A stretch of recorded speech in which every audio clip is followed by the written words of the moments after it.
Assalamualaikum warahmatullahi wabarakatuh. Nah, di sini saya akan membahas tentang masalah tips langsung dari mantan DC pinjol. Nah, khusus buat sekarang yang sedang gagal bayar, ini ada tipsnya dari mantan DC pinjol. Jadi simak video ini sampai habis. Nah, di video kali ini saya akan membahas tentang beberapa tips yang disampaikan oleh mantan DC pinjol. Nah, tips ini mungkin bermanfaat bagi kalian yang akan menghadapi DC pinjol di masa yang mendatang atau mungkin kalian sedang gagal bayar. Nah, menurut si DC ini, si DC pinjol ini dapat dibagi menjadi beberapa jenis nih. Ada yang bekerja sesuai aturan, namun ada juga yang bandel. Nah, beberapa di antaranya mungkin terdesak oleh tuntutan target atau pekerjaan, sehingga mereka harus mencapai target tertentu agar bisa mendapatkan bayaran. Jadi tips yang pertama dari si DC pinjol ini, jika menghadapi DC pinjol adalah memastikan bahwa mereka itu memiliki dokumen resmi, mulai dari identitas, sertifikat, atau surat penagihan, surat tugas, dan sebagainya. Nah, semua dokumen tersebut harus lengkap sebagai tanda pengenal bahwa mereka itu berasal dari pinjol yang bersangkutan.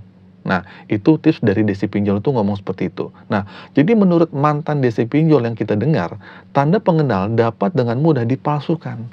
Bahkan ada yang dapat memanipulasi orang lain untuk menjadi DC pinjol palsu. Nah, itu kalian boleh hati-hati ya. Nah, mereka yang berhasil seringkali dianggap sebagai freelance DC pinjol. Nah, oleh karena itu sangat penting ya untuk memastikan kesesuaian antara identitas, surat tugas, tanda pengenal, dan dokumen lain-lainnya yang dibawa.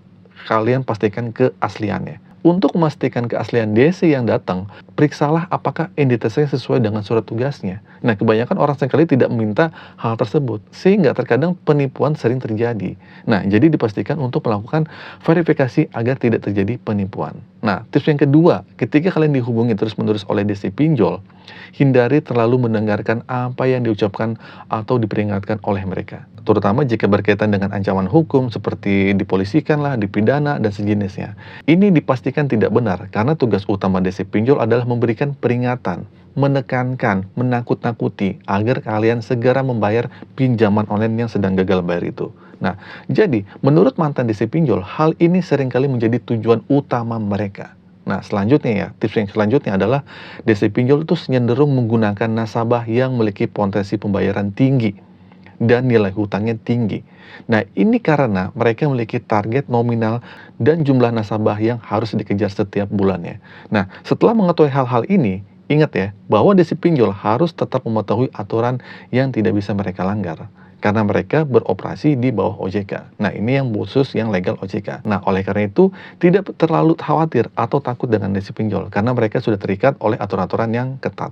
Nah, jadi gitu ya teman-teman tips dari mantan DC pinjol. Video ini saya bikin singkat aja, semoga informasi ini bermanfaat. Itulah tips singkat dari mantan DC pinjol. Terima kasih atas perhatiannya. Akhir kata dari saya, Assalamualaikum warahmatullahi wabarakatuh.